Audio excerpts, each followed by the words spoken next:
Welcome. Beta test episode 0. My name is Henri, and I'm here to introduce you to a project of mine that I've had in mind for a while. And it's a podcast called The Weekend. It's not about the front end. It's not about the back end, but it's about the weekend. This is a podcast about technologists, but not about technology. And I really want to talk to developers and talk to them about what they like to do in their spare time. You know, they might spend the entire week sort of working on a project, whatever it is, heads down, meetings, et cetera, but, you know, at Friday, end of day, 5 p.m., when they shut that laptop off and head home, what's the weekend like? You know, how do they like to spend their time? So with that being said, I got my first guest, guest 0, you know, I guess, in array speak, and I'll let him introduce yourself, man. Go right ahead. Hey everyone, Steve Buchanan here, and thanks for having me on your podcast, episode 0. All right. I imagine when your podcast reaches like 1 million listeners, you're gonna break this one out, break it out of the archives, and like it's gonna get a ton of listens. I mean, if that does happen, you know, 1 million listeners, and it's the podcast that gets me my deal, you know, I'll definitely I'll ping you, and I'll cut you a check. You know, sounds good. All right. So, like I said, this is a podcast about technologists. So, you know, let's talk about our guests and this technologist. And let me ask you how you got into technology. So I stumbled into technology. It was not on my radar. I just landed a role as a PC tech at like a small computer company in my senior year of high school. All my credits were done, and so extended family member was like, "Hey, you need a job? You want job that pays a little bit more?" And so I was all in. And then partway through that, I caught the bug and decided to go to college for tech. Okay. And you said you're on your way to go to college for tech. Were you on your way to college regardless, or was this suddenly an idea of going to college specifically for tech? I knew I wanted to go to college. I knew I wanted to do something in business, but like I had no idea about really anything beyond that. I just wanted to do something. And so this gave me an area to focus in, and I saw it as up and coming. I also, when I was in there, when I was working in the field, I started studying like, what are people making? What kind of education do they need? What kind of certs do they need? And then I found out, and I'm like, my goodness, they're making these kind of massive salaries, right? Doing what I'm doing. Like, I could do this, right? And I can reach those kind of levels and make that kind of money and, you know, do really well. So you went into college because, you know, when we talk about technology and college, there's so much that can be covered, right? So, you know, some people go into actual deep diving into CS, you know, and we know where CS can take you.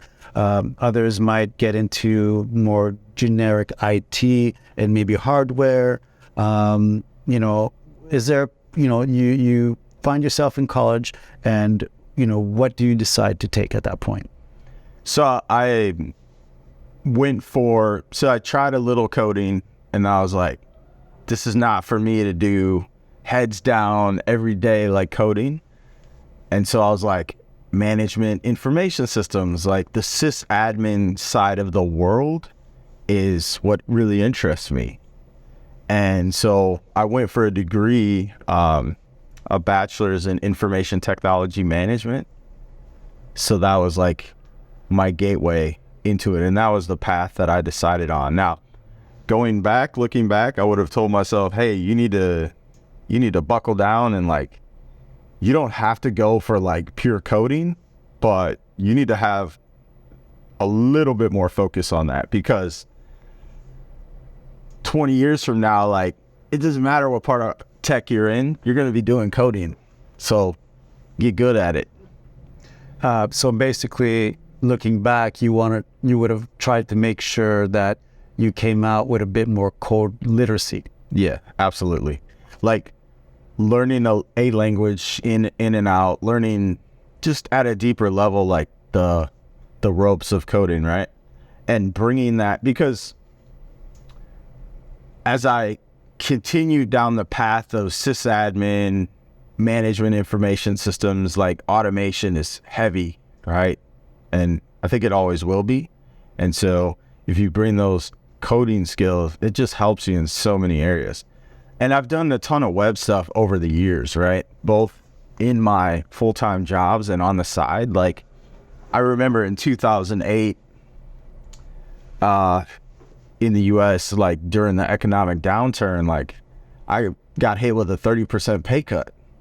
So one of the moves I made to like survive through that was like, I'm going to pick up contracts.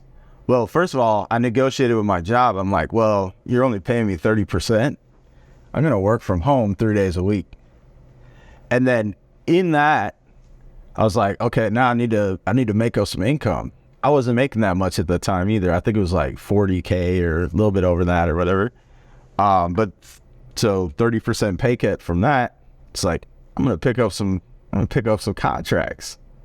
And so I went to the open source world searching for contracts in open source, because I'd been doing stuff with web technologies, mostly open source Linux stuff. And I picked up a contract managing Drupal for a marketing agency, up and coming like marketing agency that had a magazine in the catering world and stuff. So I was administering this Drupal site for them, and they gave me other sites, and it was co-located Linux hosting. So I was doing all this Linux stuff, right? Work with MySQL, because that's what the database was. Like there was all this stuff that had to be done. But they also wanted customizations to the site, like coding customizations. And if you know Drupal and you're listening, like, you know, it's PHP, right, under the hood. So had to get into some of that and some of it I outsourced, some of it I did myself. But like if I was deeper in coding, I probably would have done more of that on my own. And so now you found yourself at this agency, you're managing multiple sites. They actually want some customization, and, you know, and this was Drupal at the time. Yeah. And if I'm not mistaken, and, you know, I heard you mention this earlier, is that you're still, you know, there's like 15 years later in Drupal. Yeah, actually, well, yeah, like probably 15 plus years. Yeah. So I'm 2008 to 2020.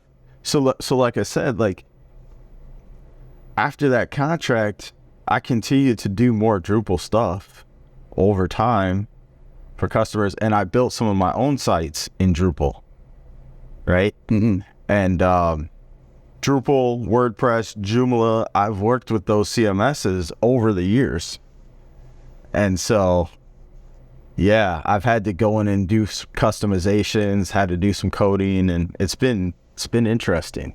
Yeah, because I was going to say, you know, since I had heard you talk about Drupal, like I said yesterday, and you're showing me that 2008 you picked up Drupal, so clearly there was sort of like this, you know, continuity into that space that brought you here today. Now, you also mentioned that you do coursework, like you create courses, or you record courses. Yeah, I create courses for Pluralsight. So I started like 3 years and 10 months ago, and I'm up to 20. So I just like started hitting it really hard. Nice. And do you do that full time? No. Okay. So full time, I work for one of the leading cloud providers and software companies. I'm with Microsoft.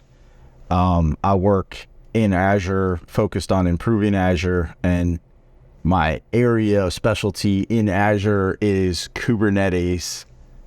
I do more stuff too, like I do some hybrid stuff, but yeah, like the area that I find super interesting is Kubernetes, like AKS, and that's where a lot of my It's where my focus is. Nice. I mean, anytime I hear Kubernetes, I think of Kelsey Hightower. Yeah. You know, so- Great dude, man. Just very inspirational. I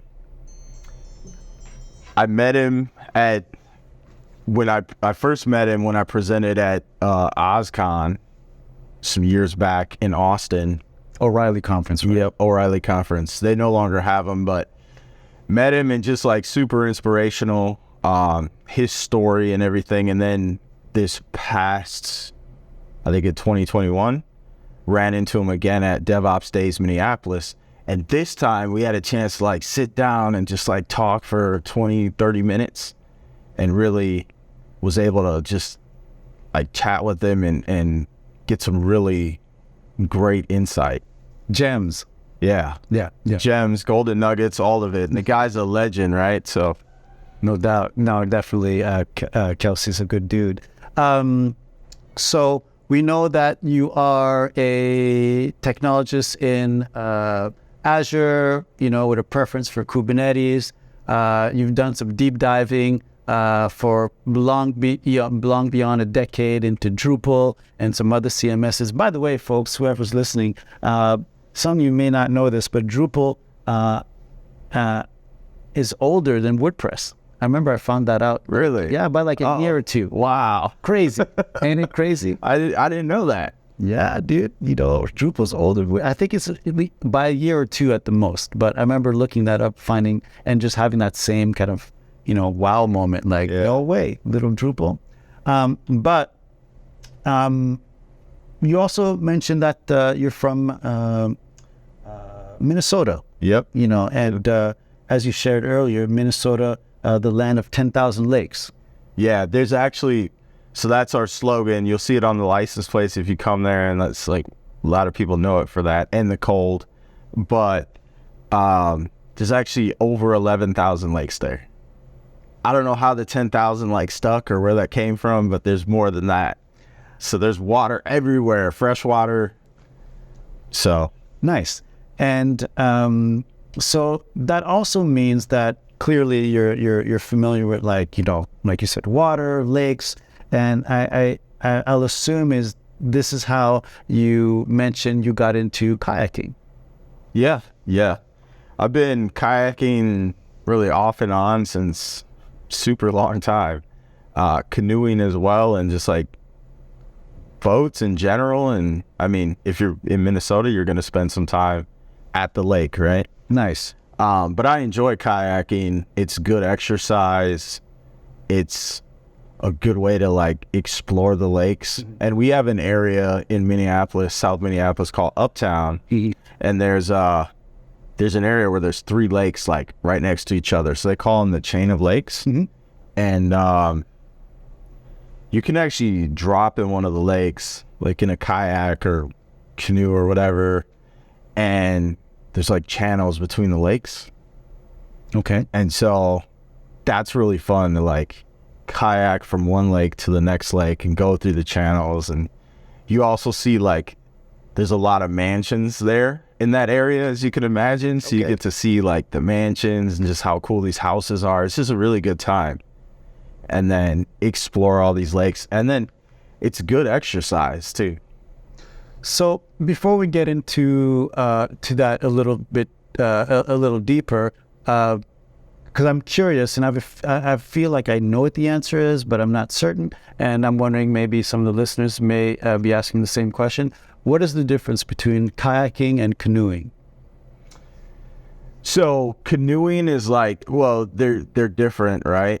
I don't know if you consider them boats, or I'm probably saying that wrong, but they're different. Like, so canoes are typically, they're more tippy, and so it freaks people out. So tippy in a sense, like that tip over into the water, right? So they're more tippy. You have more space in a canoe, so like people will bring a cooler or, you know, stuff like that in the canoe. That's why it tips. They'll put their dog in the canoe. Like in a kayak, you have less space, but in a kayak, you could typically go faster. They're lighter, so think about carrying them. However, there are canoes that are fast and light, these Cavalier canoes.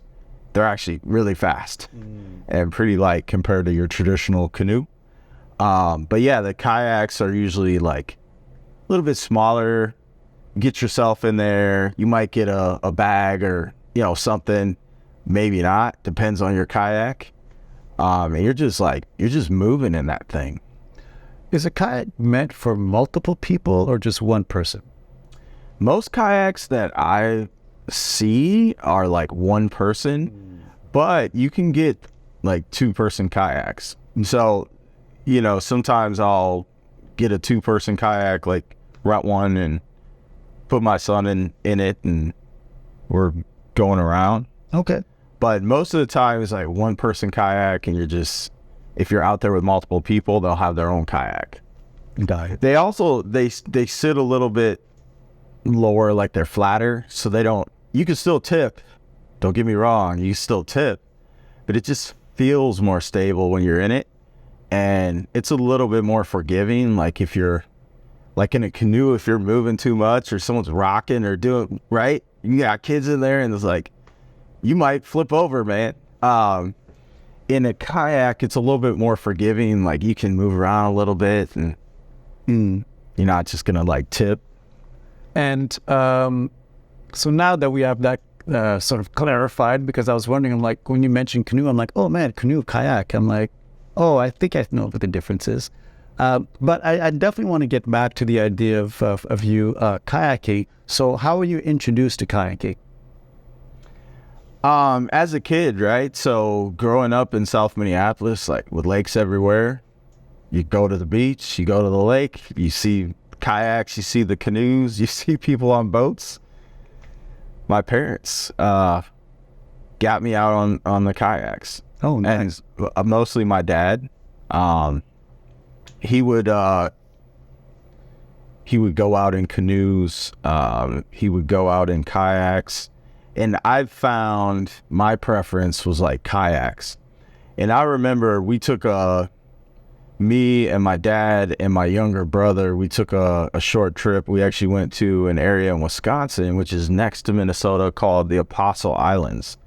And so we went to one of the islands, this is Madeline Island, and it sits right there on Lake Superior. And Lake Superior is one of the Great Lakes, right? So not the ocean, but when you're there, you don't see to the other side. So it's like this massive body of water.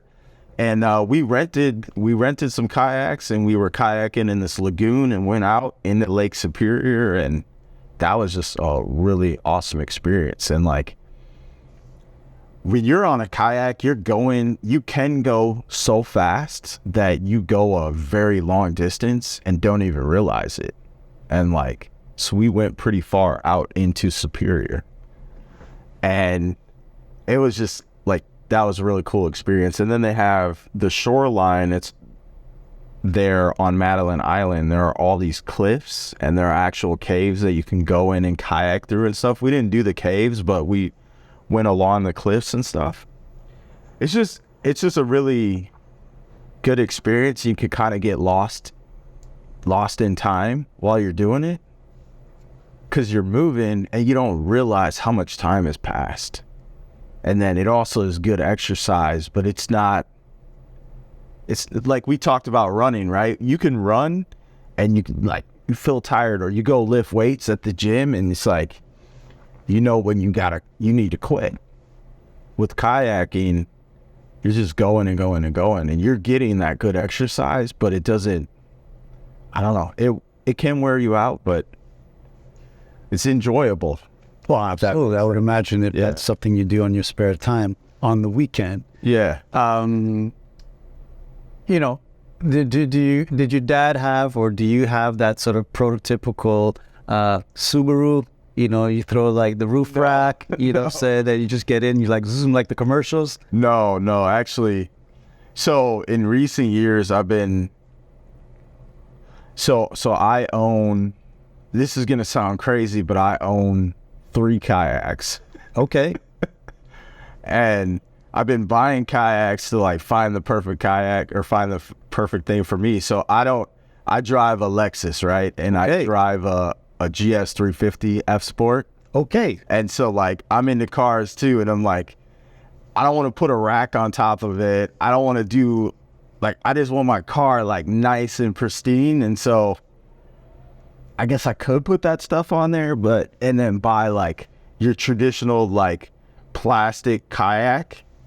But I went the route of, I bought these really nice blow up kayaks, and they've actually gotten really good in recent years. And Like high quality, like what's a blow up kayak? you're putting air in it. Okay. You air it up. So, yeah, you bring it out to the lake, pull it out of your trunk, and you sit there, you pump it up, and then you jump in the water. But can you fold it? yeah, you fold it, and like some of them come with like these bags, like the ones that I own. So I bought, actually all 3 of them from Costco, and like the first 2 I bought were like $500 a piece. So these are like serious kayaks, and like the plastic ones, you can usually get one for like $300, right? But these ones I bought 2 because I'm like, I need one for my wife too, or if I bring a friend out or something, I gotta have a kayak for them, right? Because we don't want to hassle with having to rent kayaks every time or whatever, right? Trying to figure that out. So I bought 2, and yeah, they're these blow up kayaks. So they have this advanced pump, and you blow the whole thing up in like 2 minutes. All right. So they're the 2-way pumps. So when you push down, you're putting air in. When you pull up, it's putting air in.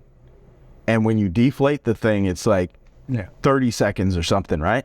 So there's no wasted energy. It's like pump, pump, pump, pump, pump, pump, pump. You're getting double energy. It still is a little bit of work, like, you know, but yeah, you can blow these things up pretty quick, and then they are rock solid. And like, I mean, airtight, super, like you can hit rocks and it's not gonna like puncture a hole in it. I got it. And I won't say I've just run into rocks, but I've definitely like hit areas where it's like, if you don't have something that's super solid, you might puncture a hole or something. But they've done a really good job. Like, companies lately have done a really good job of like engineering some solid kayaks, because they know not everyone wants to go the traditional route.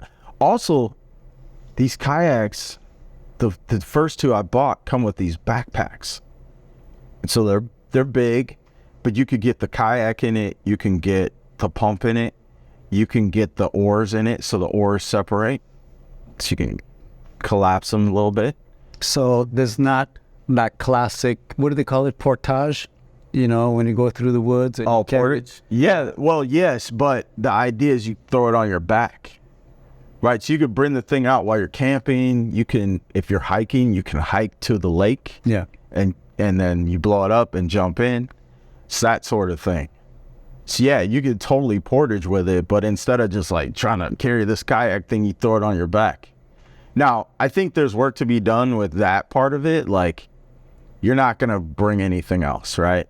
I think there's a lot of work that could be done to still improving the portable kayak, the bag situation. Like, it's too big, it's too bulky, it's too bunch of things, right?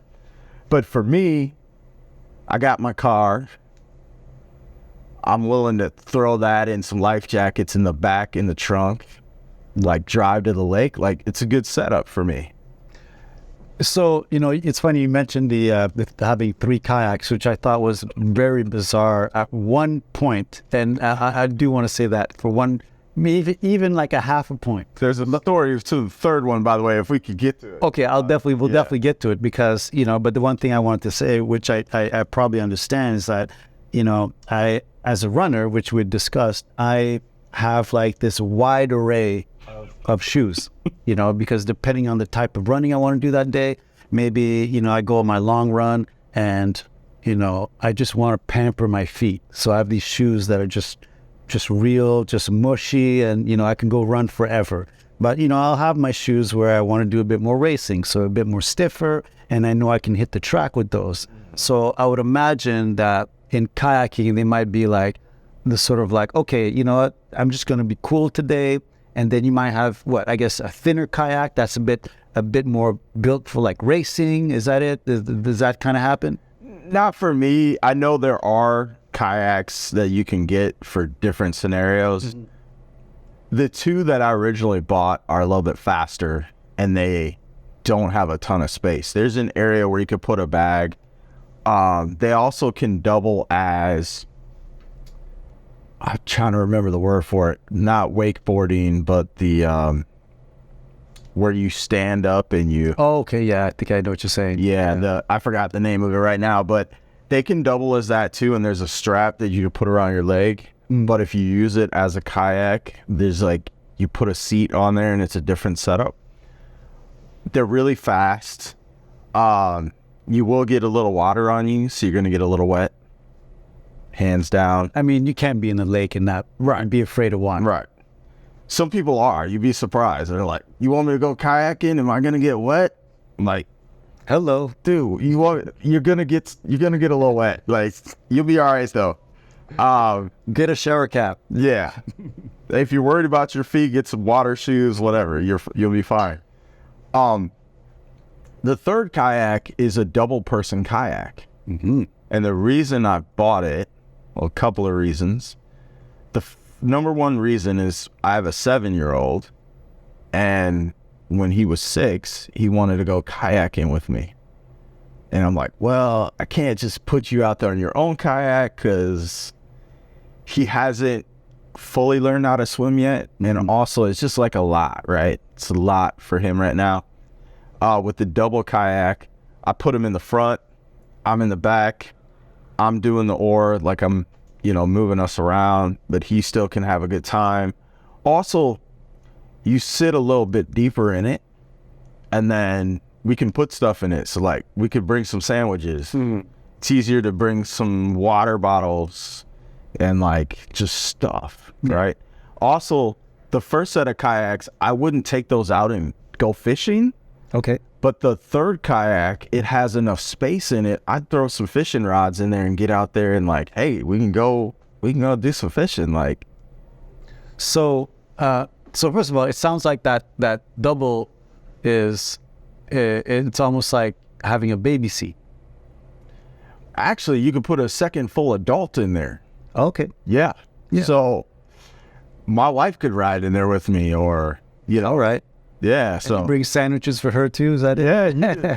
You could watch Netflix out there on the lake. Okay. Like, There bring you go. a little device, and yeah, there's some space in there, man. Hey, man, have you ever seen this movie called Dead Calm? No. Oh, okay. I'll get into that after that. But yeah, that was the point of like the third kayak. And it's very interesting what I've seen in recent years. More and more companies are developing like these inflatable kayaks, but each one goes a little bit further in the design and how it is. Like the first two that I have, you kind of sit on them.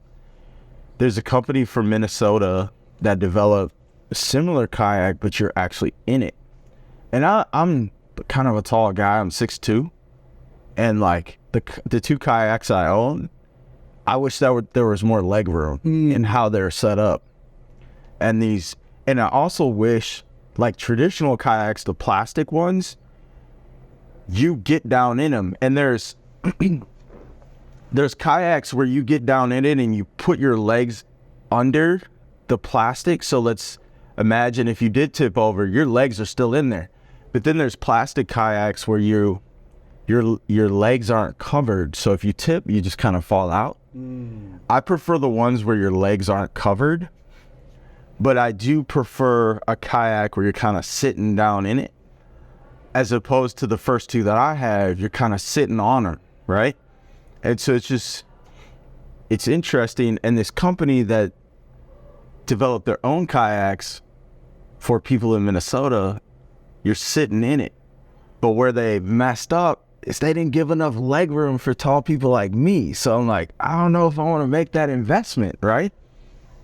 But yeah, so there's different tweaks and different things for these kayaks. And I imagine it's just going to get better and better until I find the perfect kayak for me. You know, it's interesting you should mention that because you mentioned you're a car guy. Yeah. As well. So when you were describing that kayak, that sort of traditional kayak where you just sort of slide your legs in and you're really just in there. Yeah. It almost feels like an F1 car where, you know, like you get into race and, you know, if anyone's ever seen how the F1 drivers, the way they sit in the car, those legs are in there and it's a wrap. Yeah. There's not much they can do outside of just move their feet.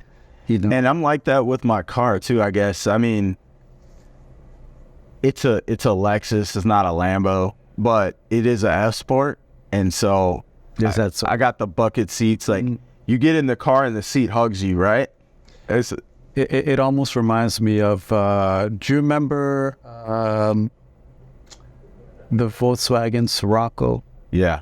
I remember a friend of mine had one of those, and I remember sitting in that front seat, and my legs are basically straight out, and I'm like, is this how you drive, bro? You know, like, can I get like a seat feeling? Because I felt like I was just like me, and my legs are just straight out, and I'm like, this just doesn't feel right, you know. Yeah. So, but if you think about it, like your friend there, was he focused on that, or was he focused on feeling the road and the experience, right? I'm with that. Yeah. Yeah, I totally understand that. So like with my car, you feel the road a little bit more versus my wife. She's got an SUV, and like I want to feel the road. When I turn the corner, like I want to feel it. And you talk to BMW drivers, and shout out to them, you know, you driving a Beamer, you're going to feel things, and you're going to feel that driving experience, right? Like when I hit the gas, I need to go. And when I hit a corner, like it needs to like hug that corner. It needs to like the responsiveness on the steering and like, hey, that's you know, what was BMW's tagline? Something like the driving experience or something like that. I don't remember, but I appreciate that because I've been lamenting the fact that they're getting rid of manual transmission. I've been lamenting a bunch of other things. Like I actually told people, you know, not to steer off course here, get it? But I used to tell folks like sometimes I loved driving barefoot because you want to talk about feeling. Yeah. It's like, woo, you're with the car. Yeah. You know, the car is like wrapped around you and you're hitting those pedals with your bare feet. Different feeling, man. I definitely appreciate that. So yeah, in kayaking, when you're doing it, like when I go out, I like to be out there for at least a couple hours, maybe more, just like exploring and just like, I like to do like move and burst too and see like how quick I can get to an area and stuff like that. And, you know, the kayak matters, the oars matter, like the whole thing. Let me ask you this. Do you go kayaking with music or just you and the environment? I haven't gone with music. I like the sounds of other people on the lake, other boats, nature, you know, a lot of animals out there. I like that feeling of being in nature. The sounds. Yeah.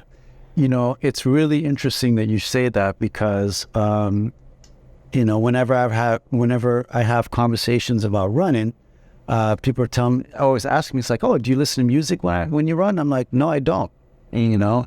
And I essentially give them the same answer. It's like, you know, first of all, I love running in the mornings. First thing, where it's like the streets are kind of bare. The environment's really sort of like just at its rawest a bit. But, you know, people are out there walking, they got their dogs and whatnot.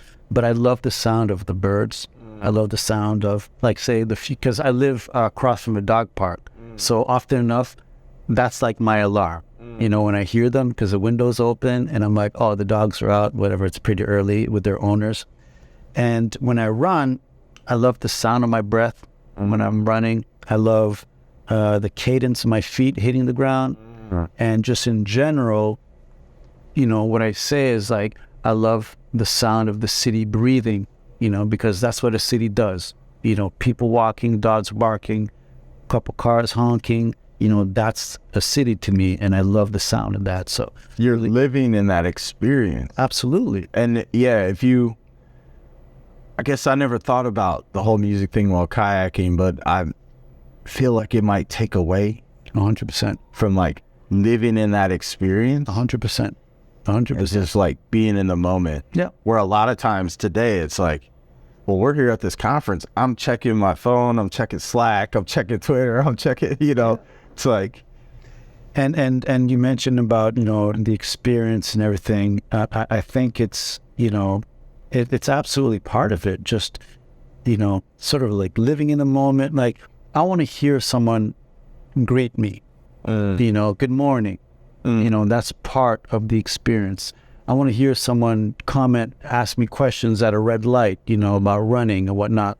To me, that's like the human experience, because if I had my, earphones on or whatever, they probably wouldn't stop to talk to me, and I would have missed out on a interaction, and I'm not saying you're going to get some out in the water, but it's the same sort of. You actually might. And I've had some of that. Like I've had other people in kayaks or canoes and we'll have some small talk. Like I might be going by some people that are fishing and it's like, catch anything? And they're like, yeah, or they're like, no, or they're like, and so you have this interaction, you have this small talk.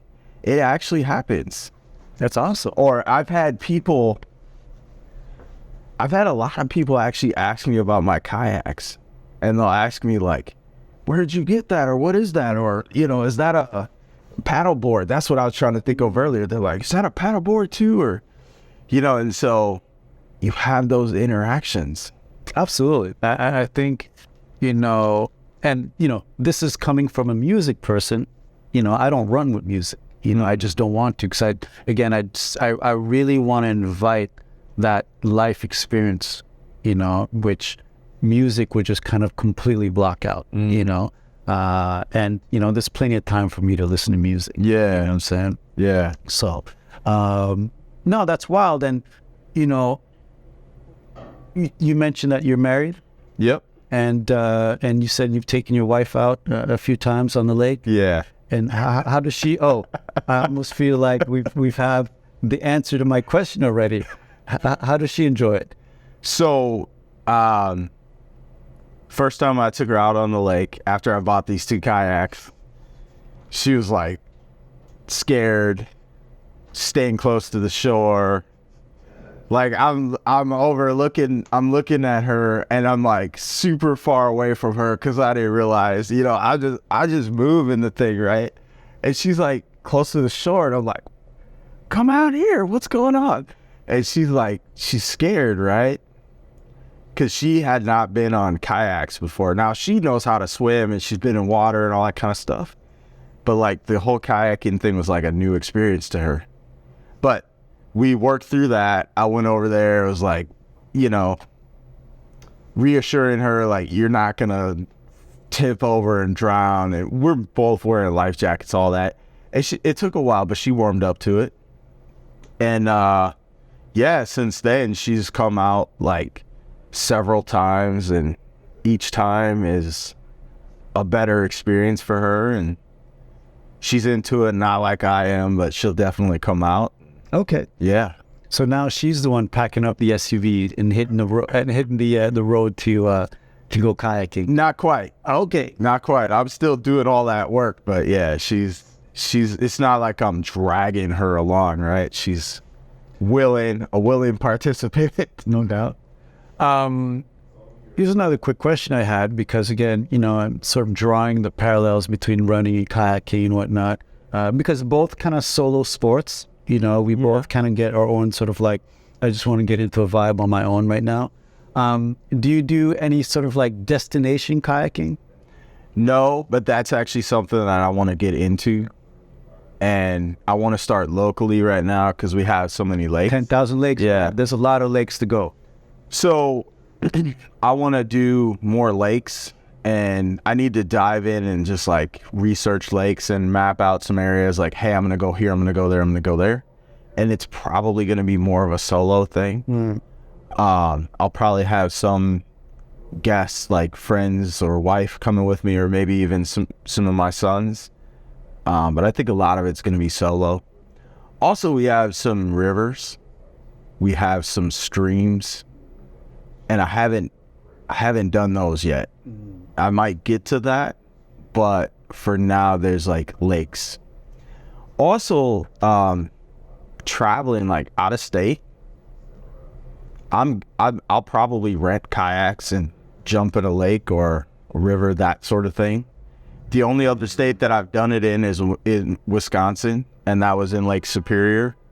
But honestly, like, Superior borders Minnesota too, so I don't know if that really counts. Maybe it does, but Like, I'm glad you said that, because that was my next comment. Yeah. So it's kind of like cheating. That one might not count, but I went in on the Wisconsin side. So I don't know. You crossed the border. Gray areas right there. Yeah. So Oh, that's totally cool. Man, you know what? I'm glad you, when we were sort of doing our little, talk about the podcast, I'm delighted that you brought up the fact that you're doing kayaking, because I thought that was super fascinating, because I don't hear that too often. And, this is probably going to have to be a part 2 one day, or if we ever do, episode 0 prime, which would be a second part. But, I do want to get into the conversation about, being a black man in a sort of like non-traditional black sport, and what is a black sport ultimately? Whatever. But we do know where we do not tend to sort of like congregate, and, sports involving water don't usually come up too much, from canoeing to kayaking to even frozen water like skating, but I definitely want to get into that. But we've had such a good time discussing just the basics of kayaking that I feel like that should deserve its own episode. So that being said, Steve, man, I want to thank you for joining me on episode 0, even though no one can see this, but I'm giving him a solid handshake, because that was super interesting. yeah, thanks for having me. Love to hear when this is put out. For sure. And would be super interested to hear if others out there, especially in tech, are into kayaking. Would love to hear about your experiences, what you do, and like if you're in Minnesota or around Minnesota, like you want to jump on a lake, let's do it. And if you're black and you kayak, super interested in that too. And if you're black and you don't kayak but you want to try it, like I got 3 kayaks, let's do it. Yeah. Like I was gonna say, where can people get a hold of you on socials or LinkedIn, whatever it is? You let them know. yeah, at Bucatech. So Bucatech is like my thing, and Spell that. Bucatech.com. So Buchatech. Okay. So that's all my socials, and then Bucatech.com is my blog, so find me there. And you blog about kayaking there as well? I don't. Oh. It's all tech. Okay. So this is a non-tech moment. Okay, true. I got you. I played myself right there. Well, again, folks, thank you for tuning in. This is episode 0 of The Weekend. It's not about the front end. It's not about the back end. It's about the weekend. It's a conversation with technologists, but not about technology, specifically about what they like to do in their spare time. And we heard from Steve today. He loves to kayak. Maybe I'll get in a kayak myself because I know how to swim, so that's all gravy. Love it. But that being said, thank you for tuning in. And yeah, we'll catch up with another day with another episode. All right, peace.